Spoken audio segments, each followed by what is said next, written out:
자, 819쪽을 보면 국민연금급여 산정공식이 있는데 2.4에서 1.8, 1.5로 떨어졌잖아요. 지금 이제 2008년도부터 1.5가 적용이 됐는데 해마다 0.01호씩 감소했어요. 이때부터. 그래가지고 1.2가 있죠. 밑에. 1.2, A 플러스 B 1 플러스 0.05N. 이거는 40년 가입하면 소득 대체율이 얼마다? 40%다. 이렇게 돼 있어요. 그래서 여러분들이 이 숫자 외우기가 쉽지 않거든요. 그래서 저는 이렇게 외워요. 자, 보세요. 요거 하나 말씀드리고 바로 들어갈게요. 1.5 A 플러스 B 1 플러스 0.05N이에요. 그럼 여기 있는 5자를 생각하세요. 5. 5면 40년을 가입했을 때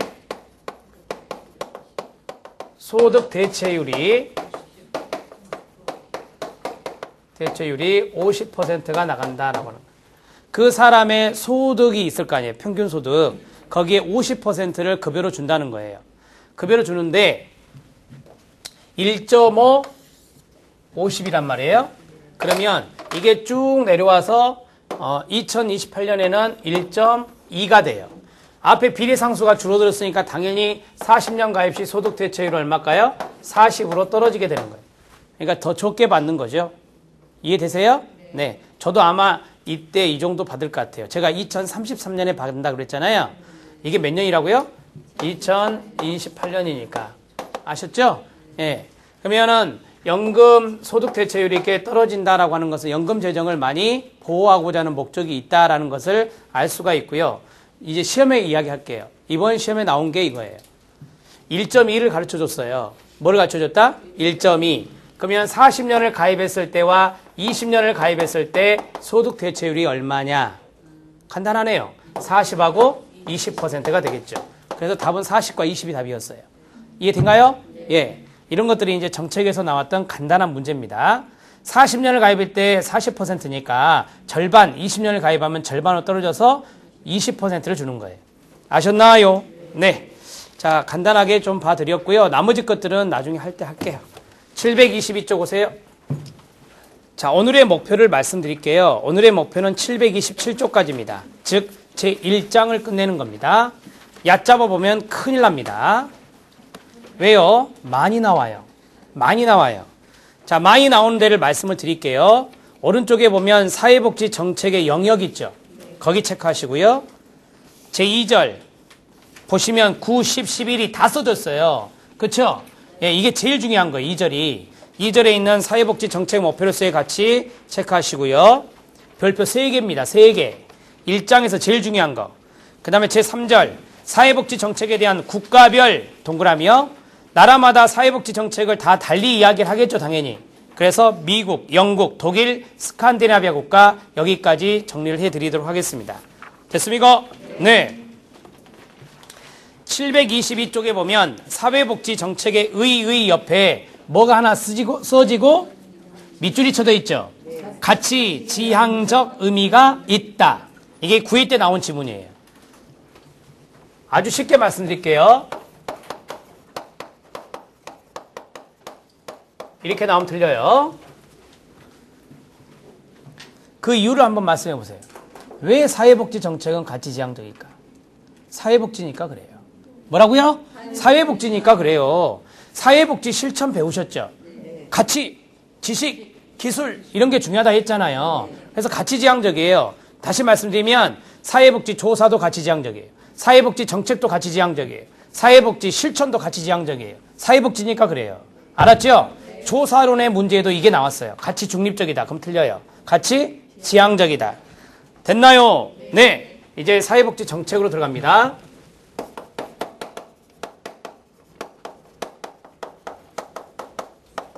요 녀석과 이 녀석이 더해진 말이에요. 사회복지와 정책이 더해진 말. 사회복지의 목적을 말씀하세요. 뭐를 하고 뭐를 한다. 욕구를 충족하고 문제를 해결한다. 이게 사회복지의 기능, 목적입니다. 자, 그것을 하기 위해서 정책을 하는데 정책은 조직화된 겁니다. 정책은 거시적입니다. 활동입니다. 이게 바로 사회복지 정책의 개념입니다. 제가 이걸 간단하게 이야기를 할게요. 인간에게 있는 욕구를 충족하고 사회 문제를 해결하기 위한 조직화되고 거시적인 활동을 뭐라 한다? 사회복지 정책이라 한다. 그러면 사회복지 정책은 시장 경제의 원리로 돌아가요? 아니죠. 시장 경제의 원리, 시장의 원리로 돌아가는 경제 정책이에요. 이거는 사회 연대의 원리. 시작. 사회 연대의 원리. 사회 연대성 원리에 입각해서 하는 거죠. 그래서 사회복지 정책이 발달되어 있는 북유럽 국가, 스칸디나비아 국가는 세금 부담률이 높은 거예요. 사회 연대성의 원리에 따라서 돌아가니까. 아셨죠? 이 자리에 시장의 원리 하면 맞다, 틀리다? 틀리다. 이렇게 정리하시면 됩니다. 이 내용이 여러분들 거기 박스 실력 따지기 바로 위쪽에 다 돼 있어요. 이 내용들을 아시면 됩니다. 자, 마지막 줄 보실래요? 시장 경제의 원리가 아닌 사회 연대 원리에 의해 재화와 서비스를 분배하는 것을 사회복지 정책이라 합니다. 아셨나요? 네. 요 앞에 판서된 것을 정리하세요. 개념 비교, 사회보장, 사회복지, 사회정책, 사회봉사, 사회적 서비스, 사회사업이 있습니다. 여러분 우리가 실천해서 했던 게 뭐죠? 사회복지와 사회사업. 생각나요? 오케이. 사회복지 보세요. 제일 마지막에 보세요. 제도적 시책 찾았어요? 가로 묶어요. 제도 정책적 하면 사회복지라고 배우셨잖아요. 사회사업 보세요. 사회사업에 뭐 있어요? 지식, 기술, 전문적 이런 말이 있잖아요. 지식, 기술, 전문적 이거 나오면 뭐예요? 사회사업, 소셜워크라고 배웠잖아요. 이 두 가지는 실천론에서 다 끝낸 거고요. 아셨죠? 네, 사회보장입니다. 질병, 실직, 가구주의 사망, 노령, 재해 이런 것들을 우리가 사회적 위험이라 하잖아요. 소득의 중단으로부터 국가가 책임지고 사회 구성원을 보호하여 인간다운 생활의 유지를 보장해주는 제도를 뭐라 한다? 사회보장제도 그러죠. 우리가 일종의 알고 있는 정책, 이거이고요. 자, 이게 보세요. 사회정책의 정책이 여기 있어요. 정책.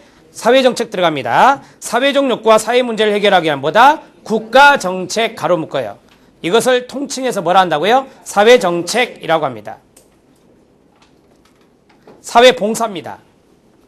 전 국민의 물질적, 정신적, 사회적 최저 생활의 확보를 위한 공공과 민간의 공사의 사회적 제반 서비스의 총칭을 뭐라 한다? 사회봉사라고 합니다. 사회적 서비스, 인적 자원의 보존, 보호, 재선을 직접적인 목적으로 하는 조직화된 활동을 뭐라 하고요? 사회적 서비스 또는 사회 서비스라 합니다.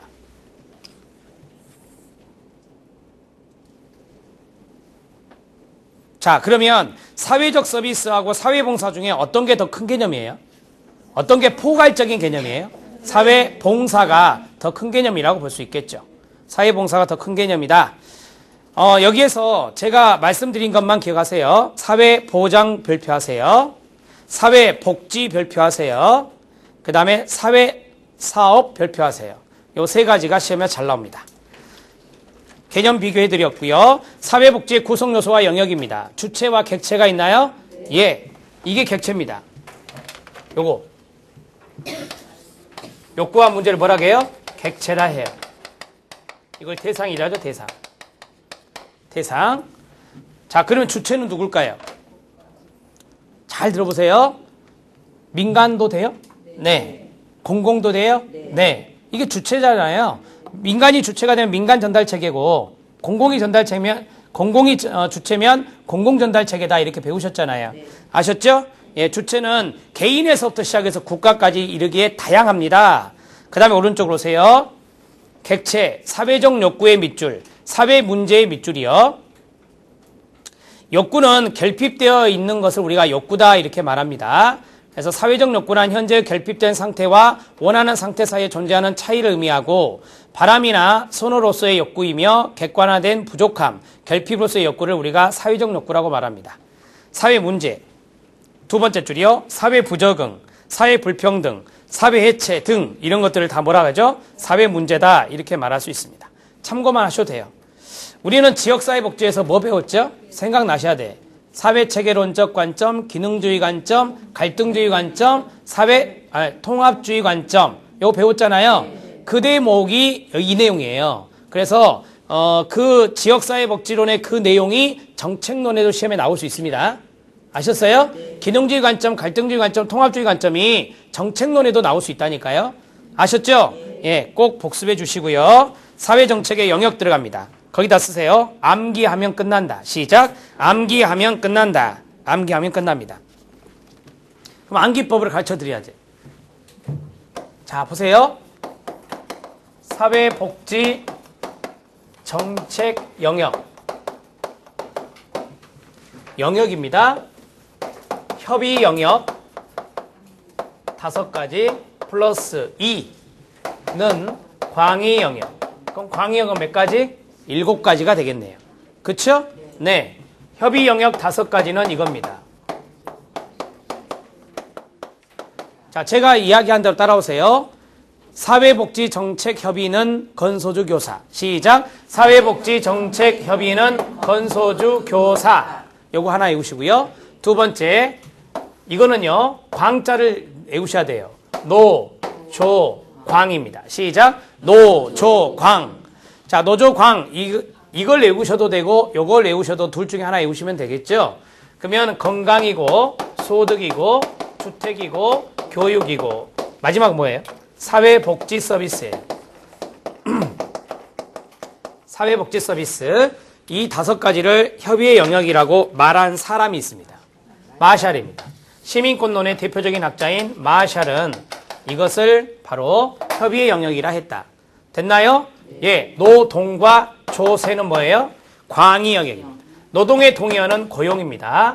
따라해요. 고용노동부. 시작. 고용노동부. 그래서 동의어입니다. 이 2가지는 무슨 영역이다? 광의 영역에만 포함되는 거예요.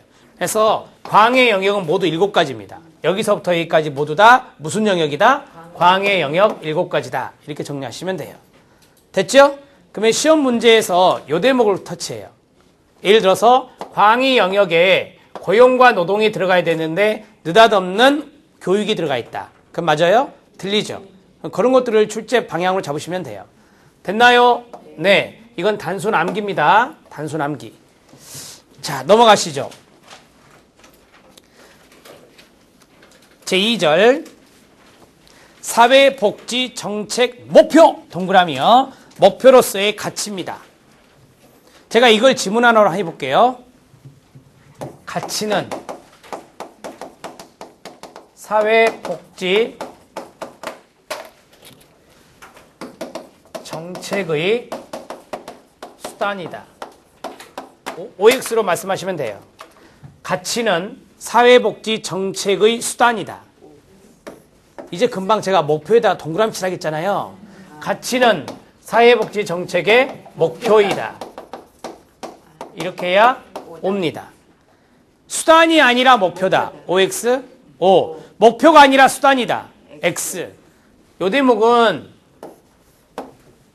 제가 생각해 낸 게 아니에요. 대표적인 공무원 시험에서 출제한 지문이에요. 아셨죠? 예, 그래서 그 제목을 그냥 보시면 안 돼. 사회복지 정책 목표로서의 가치라 했으니까 가치는 수단이 아니라 목표라는 거예요. 아셨죠? 네. 1번이 평등, 2번은 수단으로서의 효율성, 오른쪽에 자유가 있나요? 예. 요 3가지를 제가 쭉 보는데 가장 어려운 부분을 말씀드릴게요. 오른쪽에 밑줄 2개 있죠? 거기 앞에 별표가 있고 밑줄이 2개 있잖아요. 그 대목에 별표 치면 됩니다. 이게 1급 기출입니다. 여러분들은 그 지문을 이해하기 위해서 지금부터서 개념 정리하는 것을 잘 따라오셔야 돼요. 그래야 마지막에 그 2개의 지문을 해결할 수가 있어요. 9회 때 나온 건데요. 자, 볼게요. 평등.